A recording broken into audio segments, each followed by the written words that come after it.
Velara stood at the window of her small home and watched her husband work in the garden. The twin sons of Haven's Rest cast long shadows across the hydroponic fields, and Daniel moved between the rows of plants like he had done every day for the past 2 years. His hands were gentle with the crops. His movements were slow and careful. He never rushed. He never spoke unless spoken to. He was, by all accounts, the most boring human in the entire colony. Her mother's words still echoed in her mind from their last communication. "You deserved better, my daughter. A Kathrani male of noble blood. Not this quiet creature." The Kathrani were a proud species. They stood tall with silver skin and eyes that shifted colors with their emotions. They valued art, conversation, and social standing above all things. A proper Kathrani husband would have composed poems for her. He would have debated philosophy over dinner. He would have impressed her family with his wit and charm. Daniel Carter did none of these things. He had been assigned to Haven's Rest as an agricultural specialist 3 years before Velara arrived. When the political marriage was arranged between the Kathrani government and the Terran alliance, Daniel had been chosen because he was already stationed on the colony. It was convenient, it was practical, it was utterly without romance. Velara had cried on her wedding night, not because Daniel was cruel. He was never cruel. But because she had looked into his eyes and seen nothing. No passion, no excitement, no spark of any kind, just a calm, steady emptiness that made her feel like she had married a ghost. The other Kathrani on the colony pitied her openly. At social gatherings, they would whisper behind their hands and shake their heads. "Poor Velara," they would say, "stuck with that silent human. He barely speaks 10 words a day." It was true. Daniel communicated mostly through nods and small gestures. When he did speak, his voice was soft and flat. He answered questions with the minimum number of words possible. He never volunteered information about himself. He never shared stories or jokes or opinions. But Velara had begun to notice things, small things at first. The way Daniel always knew when she entered a room, even if his back was turned. The way his eyes moved constantly, tracking every person, every shadow, every movement around them. The way he positioned himself at gatherings, always near a wall, always with a clear view of every exit. She noticed how he walked. Other humans on the colony walked loudly, their footsteps announcing their presence. Daniel moved in silence. His feet barely made a sound on any surface. Sometimes she would turn around and find him standing right behind her, and she would jump in surprise because she had not heard him approach. She noticed his hands. They were rough with calluses, which made sense for a farmer. But the calluses were in strange places. Not just on his palms from gripping tools, but along the edges of his hands, on his knuckles, on the tips of his fingers. She had seen Kathrani warriors with hands like that. Hands shaped by years of combat training. One evening, she had asked him about his life before Haven's Rest. They were sitting at dinner, and she had grown tired of the silence. "What did you do before you came here, Daniel?" He had looked up from his food. His eyes met hers, and for just a moment she saw something flicker in their depths. Something old, something heavy. "I worked for the government," he said. "Doing what?" A long pause. His jaw tightened slightly. "Various things." "Were you a soldier?" Another pause, longer this time. "Something like that." She had waited for him to continue, but he simply returned to his meal. The conversation was over. That night, she had lain awake in bed, listening to his breathing beside her. It was slow and even, the breathing of a man deeply asleep. But when she carefully sat up to look at him, his eyes were open. He was staring at the ceiling, completely still, completely silent. He did not acknowledge that she was watching. He simply lay there, lost in whatever thoughts lived behind those empty eyes. Velara began to pay closer attention after that. She noticed that Daniel never slept more than a few hours at a time. She noticed that he kept a bag packed and hidden in the back of their closet. She noticed that he checked the locks on their doors and windows every night, multiple times, in a specific pattern. She noticed that when they walked through the colony together, Daniel always kept her on his left side. Always. Without exception. His right hand was always free. One day she saw him in the equipment shed behind their home. He did not know she was watching. He had taken off his shirt to work on a broken irrigation pump, and she had seen his body for the first time in full light. He was covered in scars, not the small, accidental scars that farmers collected over years of work. These were deliberate, surgical, long, thin lines that crossed his back and chest like a map of violence. Circular marks that could only have come from projectile weapons. A jagged patch of tissue on his left shoulder that looked like it had been burned and healed badly. She had backed away before he could see her. Her hearts were pounding. Her mind was racing.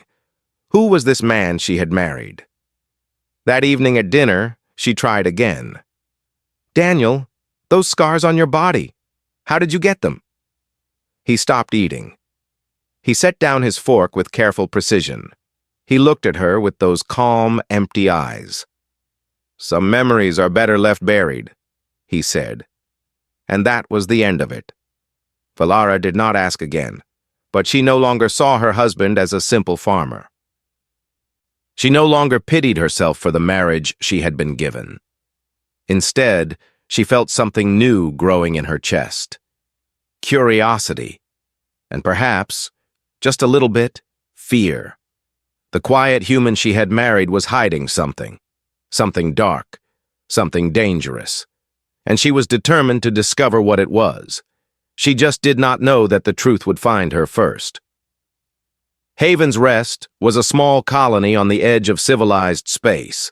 It existed in the narrow zone between Kathrani territory and the lawless regions beyond. The Kathrani had built the colony as a symbol of expansion, a sign that their empire was growing. But everyone knew the truth. Haven's Rest was vulnerable. It was exposed, and it was dangerously close to Vorax space. The Vorax Syndicate was a name that made children cry and adults go silent. They were not a species, but a coalition of criminals, slavers, pirates, and war criminals who had banded together under a single banner of profit and cruelty. They raided frontier colonies, they captured populations and sold them into slavery. They stripped worlds of resources and left nothing but bones behind. The Kathrani government insisted that Haven's Rest was safe. They said the border patrols were strong. They said the defense grid was modern. They said the Vorax would never dare attack a Kathrani colony. Velara worked as a junior administrator in the colonial government building. Her job was simple: manage supply routes, update census data, process cargo manifests. It was boring work, but it kept her busy and gave her access to the colony's records. It was during a routine audit that she first noticed something wrong. She had been checking the communication logs against the cargo schedules, looking for delays and errors. Standard work. But she found a pattern that made no sense. There were encrypted transmissions being sent from the colony every 3 days, always at the same time, always to the same coordinates. Coordinates that pointed toward Vorax space. At first, she thought it was a mistake, a glitch in the system, but when she dug deeper, she found more problems. Cargo manifests that did not match inventory records, supply shipments that were logged as delivered but never arrived, small amounts of weapons and fuel that simply vanished from the records. Someone on Haven's Rest was stealing supplies, and someone was sending information to the Syndicate. Velara brought her findings to Torvun, the colony's security chief. He was a tall Kathrani with pale silver skin and eyes that never seemed to blink. He listened to her report with a patient expression, looked at her data, and then smiled in a way that did not reach his eyes. "You have done good work, Velara," he said. "But I think you are seeing patterns where none exist. These are simply clerical errors. Our systems are old. Mistakes happen. But the coordinates, sir, the transmissions are going to Vorax space. Automated beacons, Torvin said smoothly. Nothing to worry about. I will have someone look into it. You should return to your normal duties. She left his office with a cold feeling in her stomach. Torvin had not been surprised by her findings. He had not been concerned. He had been calm. Too calm. Like a man who already knew exactly what she was going to say. That night, Velara could not sleep. She kept thinking about the encrypted transmissions, the missing supplies, Torvin's strange reaction. Around midnight, she got up to get water from the kitchen. The house was dark and silent. Daniel was asleep, or at least he appeared to be. She walked through the living room, her bare feet silent on the cool floor. And then she saw it. A small red light blinking slowly, hidden in the corner of the ceiling. She had never noticed it before. It was tucked behind a decorative panel, barely visible unless you were looking directly at it. A listening device. Her blood turned to ice. Someone was monitoring their home. Someone was listening to their conversations. She reached up with trembling hands and pulled the device from its hiding place. It was small, no bigger than her fingernail, with a tiny antenna that pulsed with each blink. She stood in the darkness holding the device, her mind racing. Who had put it there? When? What had they heard? A sound behind her.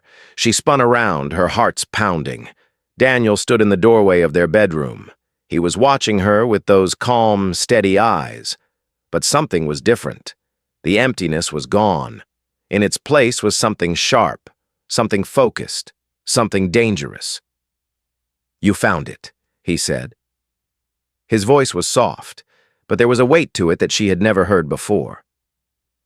"Someone is listening to us," she whispered. "Someone is—" "I know." He walked toward her and took the device from her hand. He examined it briefly, then crushed it between his fingers like it was made of paper. "There are 3 more in the house. I found them 2 months ago. You knew? You knew and you did not tell me?" "I was not certain who put them there. I needed to be careful." He looked at her, and his eyes were like 2 chips of dark ice. "But now I know. And that means they know I know. Daniel, what is happening? Who are these people?" He was silent for a moment. Then he walked to the closet and pulled out the bag she had seen him hide, the one that was always packed. He set it on the table and began checking its contents. "Pack a bag," he said. "Only essentials, clothes, water, medicine, nothing electronic, nothing that can be tracked. Daniel, tell no one, not your colleagues, not your friends, no one. Please." She grabbed his arm and he stopped. She could feel the muscles beneath his skin, tense and coiled like springs. "Tell me what is happening." He looked at her. For a long moment, he simply looked at her, and she saw something in his eyes that might have been sadness, or might have been fear, not for himself, for her. "They are coming," he said quietly. "The Vorax. Someone in the colonial government has been feeding them information for months. Defense codes, patrol schedules, population data, everything they need for a full-scale raid." "How do you know this?" He did not answer. He simply continued packing the bag. "The security chief," Velara said slowly. "Torvun. He dismissed my report. He did not even seem surprised." "Torvun is the traitor," Daniel confirmed. "He has been working with the Syndicate for at least a year. Half the security force is compromised. When the attack comes, they will not fight. They will surrender, and everyone in this colony will be sold into slavery." Velara felt dizzy. The world she knew was crumbling around her. "We have to warn people. We have to—" "We cannot." Daniel's voice was firm. "If we warn anyone, Torvun will know. He will accelerate the timeline. The attack will come sooner and we will not be ready." "Ready? Ready for what?" Daniel, we are farmers and administrators. What can we possibly do against the Vorax? He stopped packing. He turned to face her fully, and for the first time since their marriage, she saw him without his mask. She saw the soldier he had once been, the killer he still was. I need you to trust me, he said. Can you do that? She looked at him, at this stranger she had married, at this man of scars and silence and secrets. Yes, she whispered. I trust you. He nodded once. Then he returned to his preparations, and 3 days later, the sky filled with Vorax ships. The Vorax fleet came out of hyperspace like a swarm of angry insects. 12 ships, heavy cruisers and troop transports, enough firepower to level the entire colony, enough soldiers to capture every man, woman, and child on Haven's Rest. The colonial defense grid activated automatically, firing streams of plasma into the sky. For exactly 4 minutes, it looked like the colony might survive. Then the grid went silent. Torvund's people had shut it down from inside, just as Daniel had predicted. After that, it was not a battle. It was a harvest. Vorax dropships fell from the sky like burning stones. They crashed through buildings and landed in streets, their hatches opening to release soldiers in black armor. The Kethrani security forces threw down their weapons and surrendered. Some even helped the invaders, pointing out hiding places and supply caches. Torvund had planned well. Velara and Daniel had left their home 2 days before the attack. They had traveled on foot through the agricultural district, avoiding roads and populated areas. Daniel moved through the wilderness like a ghost, finding paths that should not have existed, avoiding patrols that should not have been visible. He never explained how he knew where to go. He simply led, and she followed. By the time the Vorax arrived, they were hidden in an abandoned storage facility on the edge of the farming zone. A handful of other survivors had found the same shelter. A human nurse named Katie, who worked at the colony medical center. A Kethrani engineer named Sorel, who maintained the irrigation systems. A young Kethrani couple with a baby that they kept quiet with desperate hands over its mouth. 2 human workers from the power plant, brothers named Chris and Sam, who had been on a maintenance run when the attack began. They huddled in the darkness and listened to the sounds of conquest outside. Screams, explosions, the heavy footsteps of Vorax soldiers marching through the streets. What do we do? Sorel whispered. His silver skin had gone pale with fear. We cannot stay here forever. They will find us eventually. We wait, Daniel said. His voice was calm, quiet, as if they were discussing the weather rather than their own deaths. The main force will move through the colony center first. They will secure the population before sending patrols into the outer districts. You sound like you have done this before, Katie said.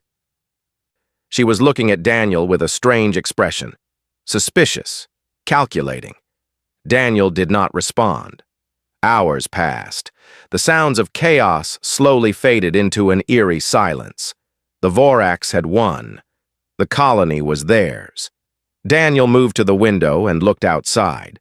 The twin suns were setting, casting long red shadows across the empty fields. He watched for a long time, his eyes tracking something that the others could not see. A patrol is coming, he said finally. 6 soldiers. They will be here in 3 minutes. How can you possibly know that? Sorel demanded. I know. Daniel turned back to the group. His face was empty of expression. Stay quiet. Stay hidden. Do not move until I return. Until you return? Velara grabbed his arm. Where are you going? To deal with them. Daniel, there are 6 of them. They are Vorax warriors. You are a farmer. He looked at her. And for the second time in their marriage, she saw behind his mask. But this time, what she saw was not sadness or fear. It was something colder, something harder, something that made her release his arm and step back without meaning to. Stay hidden, he said again. Then he was gone, slipping through a gap in the wall and vanishing into the shadows outside. The others looked at each other in confusion and fear. The baby whimpered softly.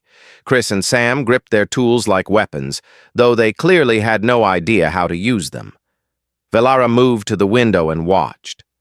At first, she saw nothing, just the empty fields and the dying light of the suns. Then she saw the patrol, 6 Vorax soldiers in black armor, moving between the storage buildings in a standard search pattern. They were huge, each one standing nearly 7 feet tall, with thick muscles and weapons that looked like they could tear a person in half. They were professional. They were deadly. They had conquered 100 worlds. And then, Daniel appeared behind the last one. She did not see where he came from. One moment the soldier was walking forward, weapon raised. The next moment Daniel was there, his arm wrapped around the soldier's neck, a blade in his other hand. A blade she had never seen before, long and thin and dark as midnight. The soldier dropped without a sound. Daniel moved to the next one. And the next. He was silent. He was fast.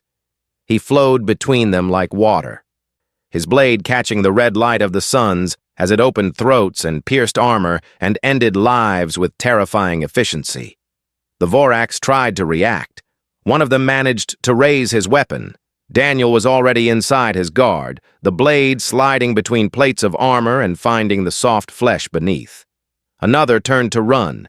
Daniel threw the blade with casual precision, and it buried itself in the soldier's back. In less than 30 seconds, 6 Vorax warriors lay dead in the dirt.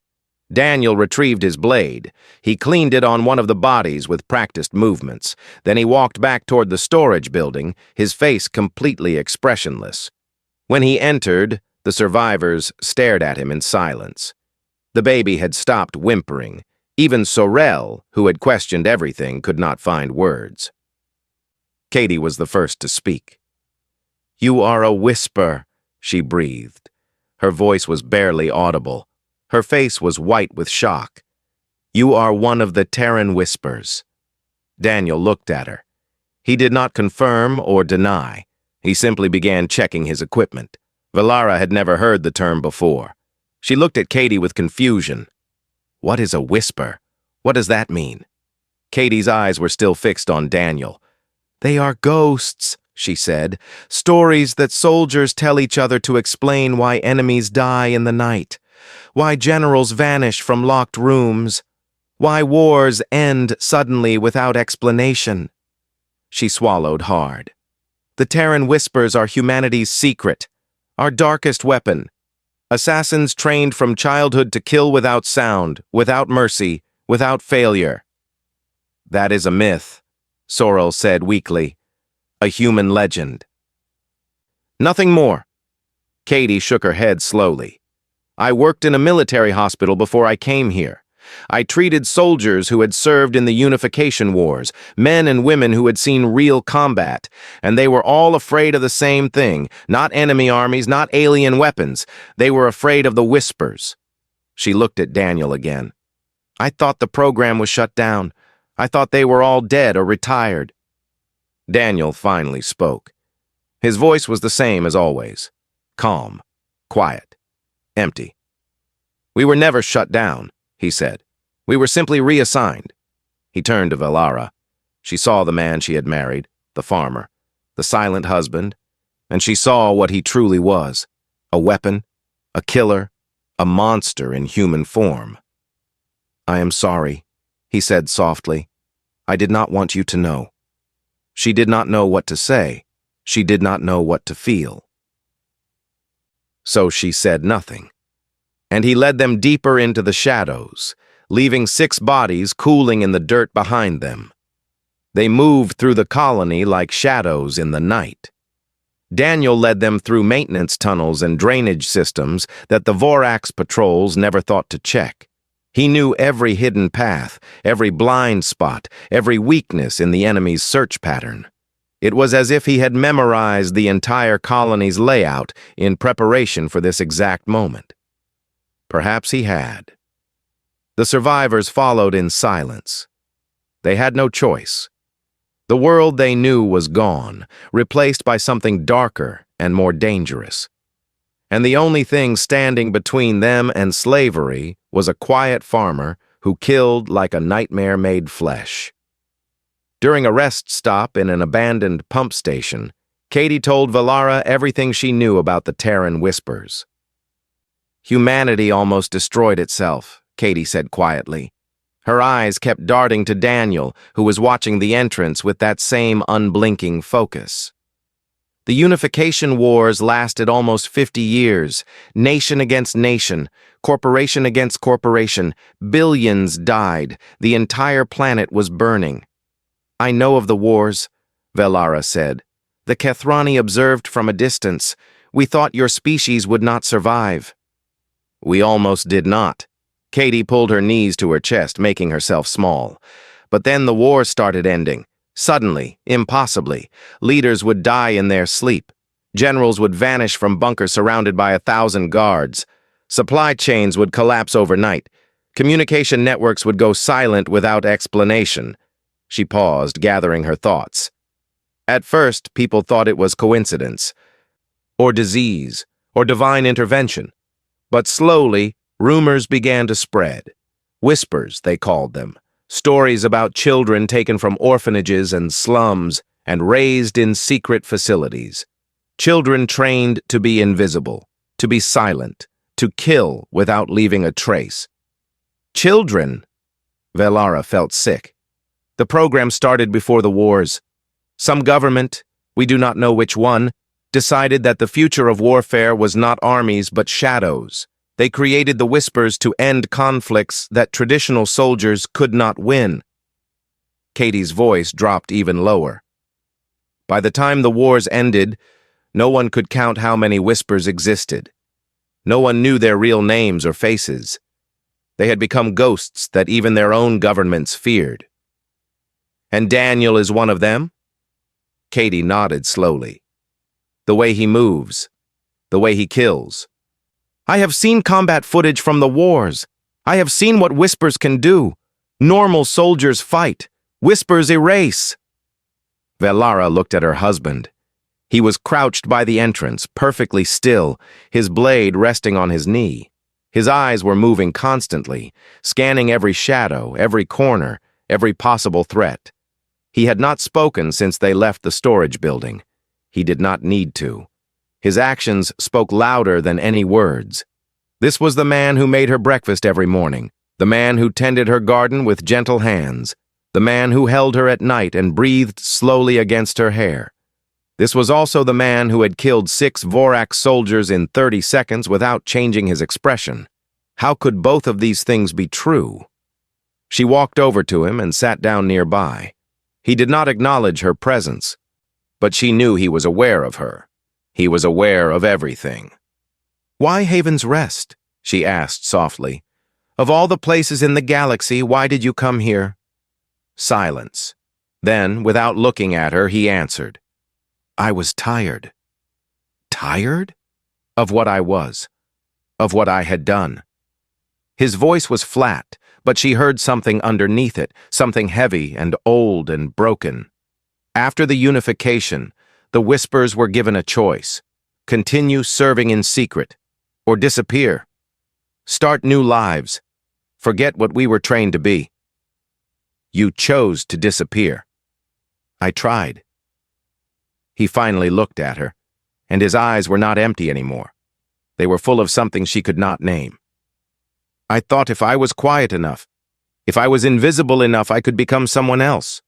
A farmer, a husband, a normal man. But you could not forget. No. He looked away again. You cannot forget how to kill. You can only choose not to. They sat in silence for a long moment. Outside, they could hear the distant sounds of Vorax patrols moving through the colony. Somewhere, someone was screaming. The marriage, Valara said slowly. Our marriage. Was that part of your cover? Part of your mission? No. His answer was immediate, certain. The marriage was real. You are real. Everything I felt for you is real. But you never told me who you were. Would you have stayed if I had told you? He turned to face her fully, and she saw the question in his eyes. The fear, not of the Vorax, not of death, but of her answer. If I had told you on our wedding night that you were marrying a monster, would you have stayed? Velara thought about it. She thought about the quiet man who had shared her home for 2 years. The man who remembered how she liked her tea. The man who left flowers on her desk when she was sad. The man who never raised his voice, never showed anger, never gave any sign of the violence that lived inside him. She thought about the bodies in the dirt. 6 lives ended in 30 seconds. I do not know, she said honestly. I do not know what I would have done. He nodded slowly. He had expected that answer. I understand, he said, and he turned back to watch the entrance. But Velara was not finished. I do not know what I would have done then, she said, but I know what I am doing now. I am here, with you, and I am not leaving. He went very still.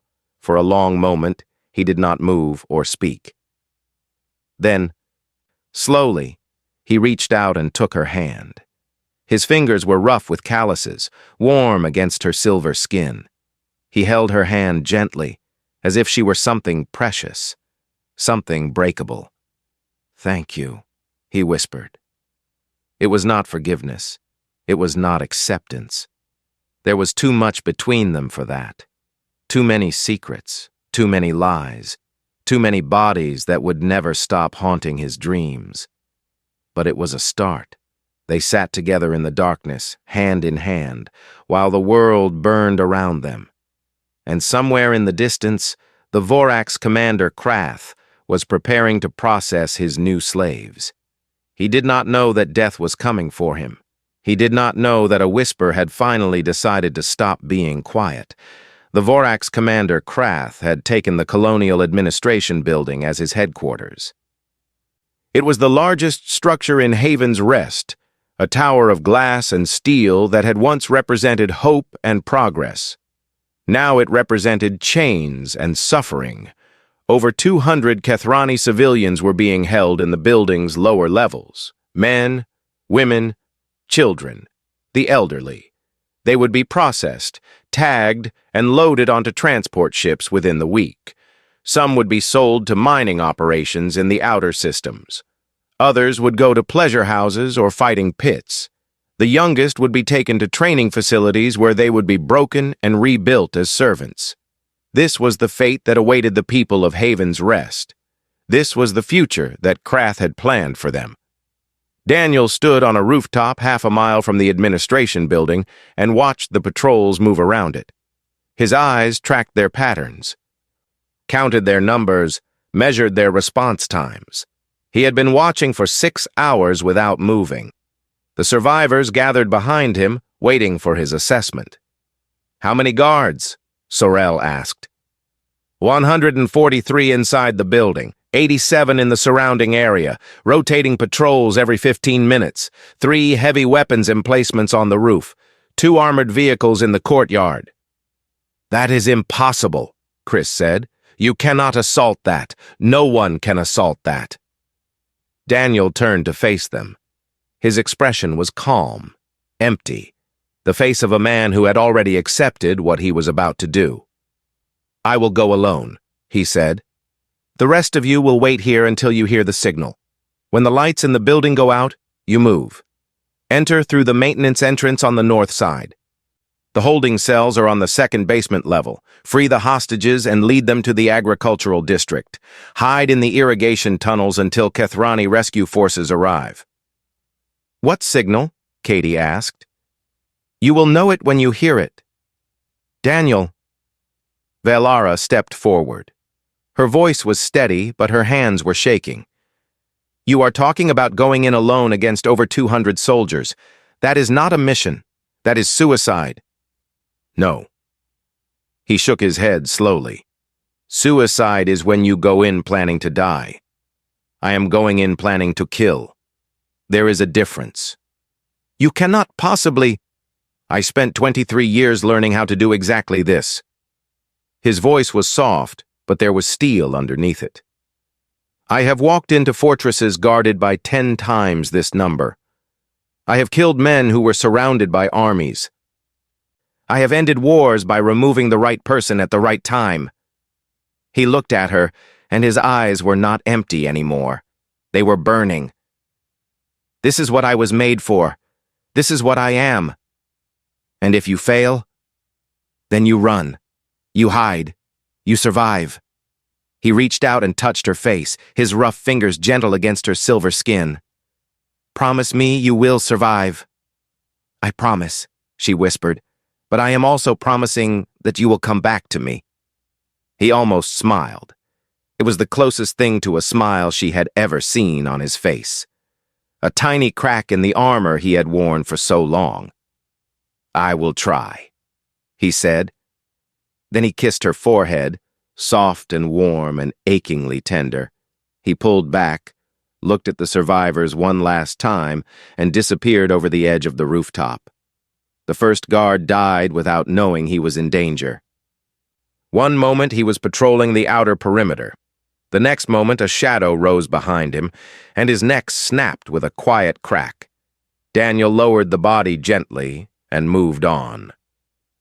The second guard died 3 seconds later, the third a second after that. Daniel moved through the outer security like a knife through water.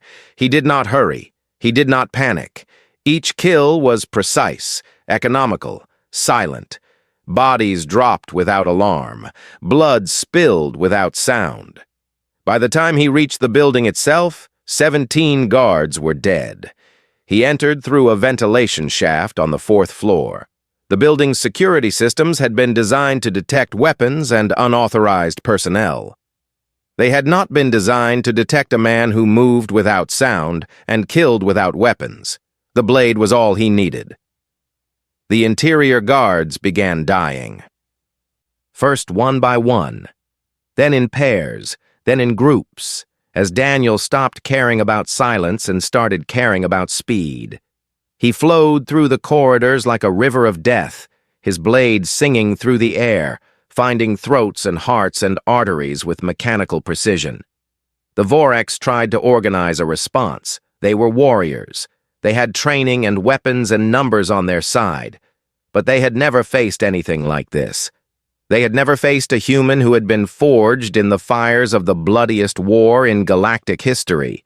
A human who had spent decades learning every way a body could be broken. The lights went out. On the rooftop, half a mile away, Velara saw the administration building go dark. A moment later, she heard the screaming start. Now, Sorel said. We move now. They ran. In the darkness of the administration building, Daniel carved his way toward the command center. He was no longer silent. He was no longer invisible. He was a storm of blade and fury, and everyone in his path fell before him. Krath met him in the command center, surrounded by his elite guard. The Vorax commander was 7 feet of muscle and armor, a warlord who had conquered a dozen worlds and killed thousands with his own hands. Human, Krath growled. You think you can challenge me? I have crushed armies. I have... Daniel did not let him finish. He moved. The blade flashed. The elite guards fell one after another, their armor useless against a weapon wielded by hands that knew every weakness in every design. Krath managed to land a single blow, a massive fist that caught Daniel in the ribs and sent him crashing into a wall. Daniel rose. His ribs were broken. His face was bloody. His eyes were calm. You should have brought more guards, he said, and then he ended it. When the Kethrani rescue fleet arrived 2 days later, they found the hostages freed and hiding in the irrigation tunnels, just as Daniel had planned. They found the Vorax forces decimated, their bodies scattered throughout the colony. They found Torvun, the traitor, hanging from a communications tower with a note pinned to his chest that simply said, Spy. And they found a single human sitting quietly in the ruins of the administration building, his blade finally still, surrounded by the bodies of his enemies. The medics tried to treat his wounds. He refused at first. He only agreed when Velara took his hand and led him to the medical ship. In the weeks that followed, the story of Haven's Rest spread across Kethrani space, the tale of a colony that should have fallen, saved by a single human who fought like 100 warriors. The Kethrani who had pitied Velara for her marriage now looked at her with something closer to awe. But Velara did not care about their opinions. She only cared about the quiet man who sat with her in their rebuilt home, tending the garden with gentle hands, speaking only when spoken to, watching her with eyes that were no longer empty. She had married a monster, she had married a guardian, she had married a human, and she had never felt safer in her life.